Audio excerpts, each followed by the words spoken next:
Welcome back. I'm AZNHCKR, cybersecurity true crime every week. If you're new here, there's a free tool I want you to know. But before we start, the story you're about to hear started with a single piece of information: a Twitter employee mobile number. That's it, one mobile number. From there, a 17-year-old took over the most powerful accounts on the internet.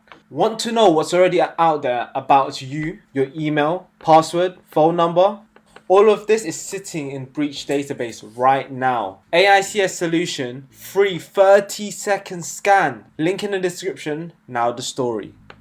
July 15th, 2020. 4:17 p.m. Eastern Time, a tweet goes out from the Barack Obama's account. It says, "I am giving back to my community. Due to COVID-19, all Bitcoins sent to the address below will be sent back doubled. Only doing this for the next 30 minutes. Within minutes, an identical tweet goes out from Joe Biden, then Elon Musk, then Bill Gates, then Jeff Bezos, then Apple, Uber, Binance, Kim Kardashian, Mr. Beast. For the next 90 minutes, the most followed accounts on earth are all controlled by one person. And that one person is a 17-year-old sitting in his bedroom in Tampa, Florida. This is how Graham Clark hacked Twitter. To understand how a teenager hacked Obama, you need to understand who Graham Clark was before July 2020. He's been scamming online since he was a kid. Not metaphorically, literally since he was a kid. He started in Minecraft. He would sell in-game items, capes, special skins, take the payment and then never deliver. Small money, but he learned the basic rhythm of internet fraud. By his early teens, he's moved up to a website called OGUsers, short for original users. It's a marketplace for valuable social media handles. Short username like @6 or @Y or @God on Twitter or Instagram sell for thousands of dollars because they're scared and they look prestigious.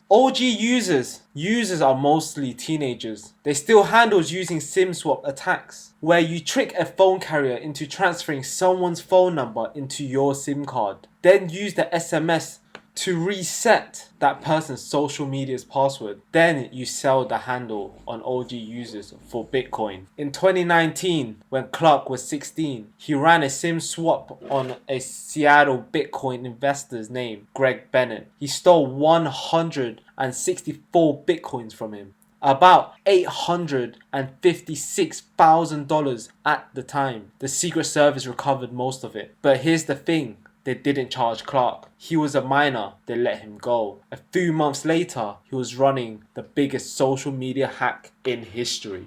July 2020, the pandemic. Every white-collar worker in America was working from home. This includes Twitter employees, their normal office security, badges, on-site IT person, verifications. None of it was happening. You were just a face on a Zoom call. Clark and a few co-conspiracies noticed something. It went on LinkedIn. You could find every single Twitter employee with administrative access. Their job titles told you exactly what they did. Their bios said based in San Francisco, and LinkedIn recruiters features, which anyone with a paid account can see, would surface their personal phone numbers. So he built a target list. He wasn't going after the engineers. He wasn't going after the support staff. The people whose job was to handle account issues, reset password, fix login accounts, change emails. The people who had access to Twitter internal tools. Then he registered a domain that looked like Twitter internal VPN portal. Set up a fake login page and pick up the phone. Imagine you as a Twitter customer support employee. It's Wednesday afternoon. You're in an apartment in San Francisco working from home. Bored, the phone rings. The caller says, "Hi, it's IT. We're seeing some VPN issues from your account. Can you log in real quick and confirm everything's working? You're tired. You're a junior employee. You've been working from home for 4 months. You go on the URL he gives you. It looks identical to the real Twitter VPN portal. You type in your username and password. The moment you hit enter, Clark is on the other side of the screen, typing those credentials into the actual Twitter VPN portal. It triggers a multi-factor authentication pushed to your phone. The caller says, "You should be getting an approval request now. Can you tap accept so we can verify?" You tap accept. And just like that, a 17-year-old just logged into your Twitter internal admin system. This is called vishing attack, voice phishing. It's not new, but Clark didn't just do it once. He did it a dozen times. Most employees hung up, some didn't. Eventually, he got in.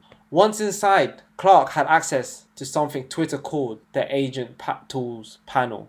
If you've never seen what an internal admin panel for social media network looks like, it's terrifying. For any accounts on Twitter, the panel lets support staff change the email address linked to the account, disable two-factor authentication, force password reset, and effectively take over the account in about 30 seconds. The tool was supposed to be used by support staff to help users locked out of their accounts. About 1,000 Twitter employees and contractors had access to it. A later report from the New York State Department of Financial Services will point out something uncomfortable. At the time of the attack, Twitter had been operating without a chief information security officer for over 7 months. This was nobody senior in charge of locking down this kind of access, so Clark had started using it. It didn't go after Obama first. He went to OGUsers. He started selling short, vulnerable account handles at 6,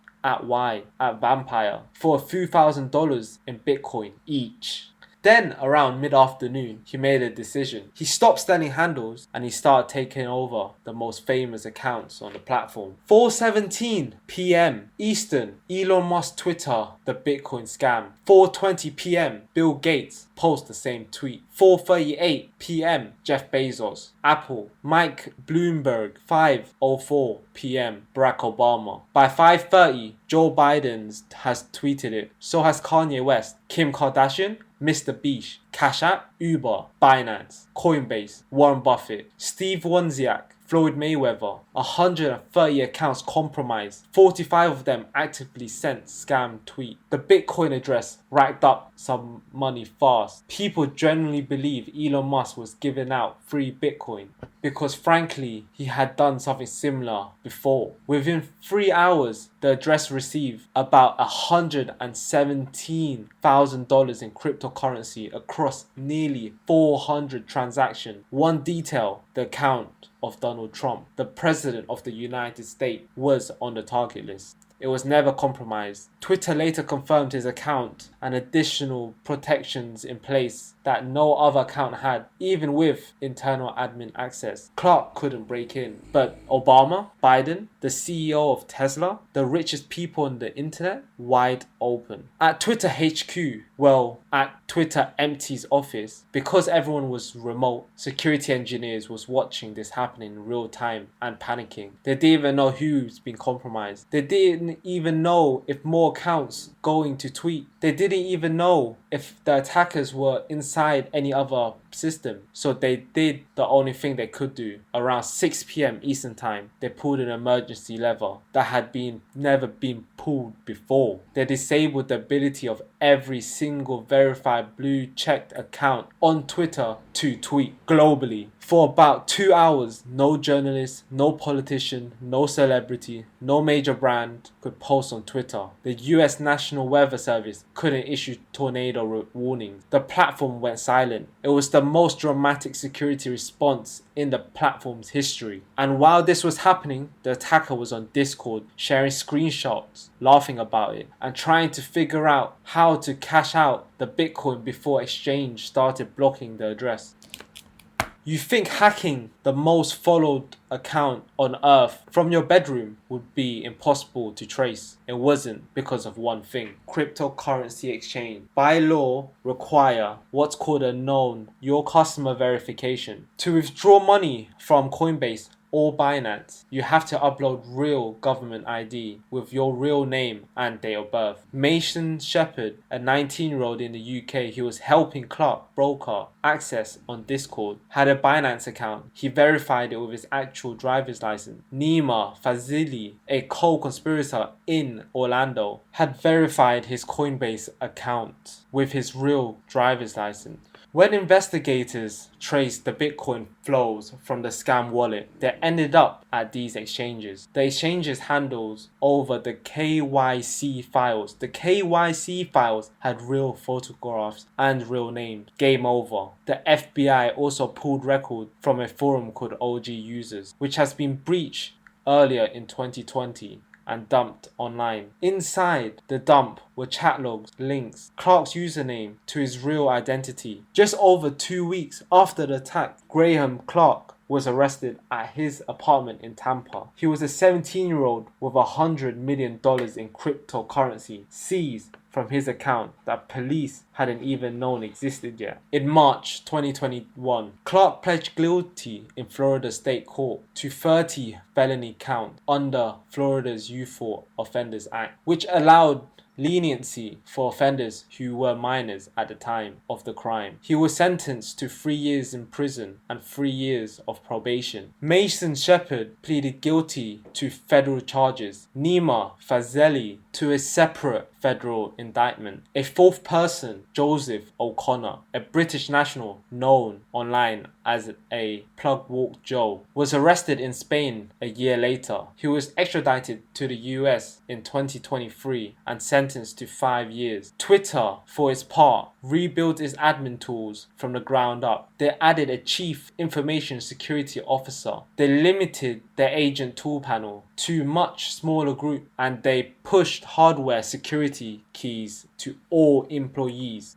But the hack changed the way the world saw social platform. The realization that a teenager could, with one phone call, take over a former president's account and through it potentially move market, start panic or influence an election, that was new. The damage was from his hack was $117,000. The damage from the smarter version of the attack could be billions. Here's the part I want you to hear. The hack didn't start with breaking Twitter. It started with finding a Twitter employee's phone number on LinkedIn. That's how every story like this starts, with a piece of information about you already public. Your email, your phone, your password from a site you used in 2014. If you want to know what's out there about you right now, go to aics.solution, type in your email. It's free. Takes 30 seconds. You know exactly what breaches you're in. Link in the description. Lock yourself down before someone with a fake VPN portal comes calling. Subscribe if you want a new cybercrime story every week. I'll see you in the next one.